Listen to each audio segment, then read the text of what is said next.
नमस्कार, मैं मनीष शर्मा, न्यूज 21 देख रहे हैं आप। मेरठ के शंकर आश्रम में विभाजन विभीषिका की त्रासदी झेलने वाले लोगों और विस्थापित परिवारों की स्मृति में श्रद्धांजलि कार्यक्रम आयोजित किया गया। कार्यक्रम की थीम एक राष्ट्र एक याद, उन लाखों बलिदानों को नमन रही। वक्ताओं ने कहा कि विभाजन केवल इतिहास का अध्याय नहीं, बल्कि लाखों परिवारों के दर्द, विस्थापन और संघर्ष की कहानी है। कार्यक्रम में राष्ट्रीय स्वयंसेवक संघ के क्षेत्रीय कार्यकारिणी सदस्य दर्शन लाल अरोड़ा मुख्य अतिथि और दिल्ली प्रांत संघ के प्रांत कार्यकारिणी सदस्य अशोक स्वामी मुख्य वक्ता के रूप में मौजूद रहे। इस दौरान घर, जमीन और अपनों को खोने वाले परिवारों के संघर्ष को याद किया गया। कार्यक्रम का आयोजन राष्ट्रीय स्वयंसेवक संघ मेरठ विभाग के संपर्क विभाग की ओर से किया गया। मेरठ से नैना त्यागी की रिपोर्ट देख रहे हैं। मेरा नाम प्रीतम सिंह है। मैं कंकड़खड़ा निवासी हूँ।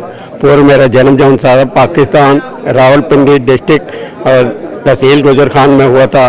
मैं उस टाइम 5-6 साल का था, लेकिन जब वहाँ के हालात देखे मेरा रोना आ जाता है। वो सीन देख के उस टाइम का, जब उन्होंने हमारे भाइयों बहनों को काटा, उनके लाते पाँव तोड़ी, उनको लाश करके इधर हिंदुस्तान में भेजा। जब हिंदुस्तान में अमृतसर गाड़ी आई तो हमने इधर से उनके जितने मुसलमान जा रहे थे पाकिस्तान, उनको भी हमने ऐसे काट के भेजा। तब जब उनको शांति आई, फिर आगे से ऐसे दोबारा गाड़ी में ऐसे वापस आदमी नहीं भेजा।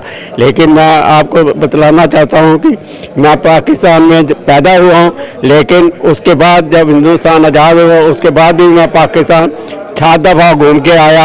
वहाँ पे गुरुद्वारों की तरफ से गया था, 7 दफ़ा घूमा। हिंदुस्तान पाकिस्तान का बंटवारा हुआ, मैं 7 साल का था और ये जितने भी कत्लेआम हुआ वह हमारे सामने ही हुआ है। और हमारे घर के सामने भी, हमारे सामने एक 20 आदमियों का जत्था जा रहा था हिंदुओं का, तो 20 के 20 आदमी हमारे अंदर काटे गए। और हमारे जो मकान था थोड़ा पीछे था, तो हम शीशे से देख रहे थे कि क्या हो रहा था, शरीर कहाँ पर रहा था कि भाई कैसे होगा। तो उसके बाद थोड़ी सी पुलिस आई तो वो भागे वहाँ से। उसके बाद हम आए और हम शरणार्थियों की तरह से रहे। हम कई जगह बदली हमने, पहले रुड़की में रहे, फिर सहारनपुर में रहे, फिर बाराबंकी में रहे, गोंडा में रहे। अब फिर उसके बाद अब जा कर के सेटल हुए 70 साल में। अब 17 साल में जब सेटल हुए यहाँ पर मेरठ में, पहले हम सेटल ही नहीं हो पाए। जिस देश में हम आए, हम तो पहले भी हिंद के रखवाले थे, पहले भी हिंदुस्तान के बाशिंदे थे, आज भी हिंदुस्तान के बाशिंदे। हम कभी भी शरणार्थी हुए ही नहीं। हम तो अपना जान माल, असबाब, जर ज़मीन, खेत खलियान सब कुछ कुर्बान कर हिंदुस्तान की आज़ादी के लिए, हिंदुस्तान की सुख शांति के लिए हम आज़ादी लेके आए। हम कभी रिफ्यूजी नहीं थे, फिर भी विपरीत परिस्थितियों में भी हमने अपना आपा नहीं खोया। मेरा नाम विनोद भारतीय है और सह विभाग संचालक राष्ट्रीय स्वयंसेवक संघ का दायित्व है। आज विभाजन विभीषिका में हम सब लोग एकत्र हुए और आज के दिन ही दुर्भाग्यपूर्ण स्थिति रही कि भारत माता के 2 टुकड़े कर दिए गए।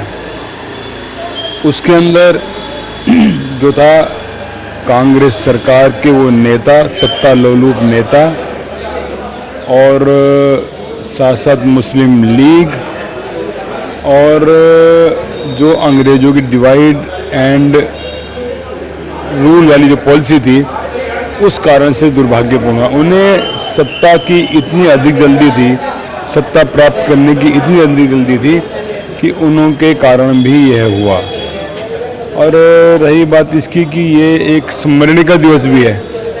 इसमें हमें जो कुछ हुआ है उसे स्मरण करना चाहिए, उसे ध्यान में रहना चाहिए, ताकि आगे आने वाले समय में ये विभीषिका दोबारा ना आए। हम लोग एक रहें, हम लोग संगठित रहें तो सब कुछ ठीक होने वाला है। क्योंकि हम लोग संगठित नहीं रहे, एक नहीं रहे, इसी कारण से 1000 वर्ष की हम लोगों ने गुलामी, प्रतंत्रता और भारत माँ की जो थी बेड़ियों से भरी रही, भारत माता हमारी बेड़ियों से कसी रही।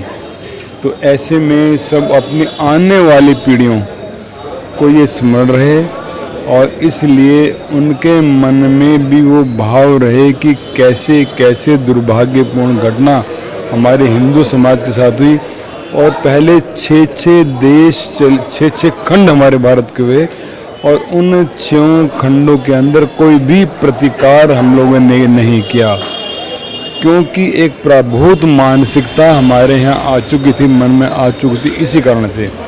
लेकिन आज हम धीरे धीरे एक हो रहे हैं, संगठित हो रहे हैं, और जिस दिन हम संगठित हो जाएंगे उस दिन हमारी निश्चित रूप से जो हमारी भारत माता विश्व माता थी और परम वैभव को प्राप्त होगी, अगर हम लोग से एक हो जाएं, संगठित हो जाएं, और हम लोगों के भाव में जो है एक देशभक्ति का भाव कूट कूट के भरा जाएगा, तो सब कुछ निश्चित रूप से ठीक होने जा रहा है।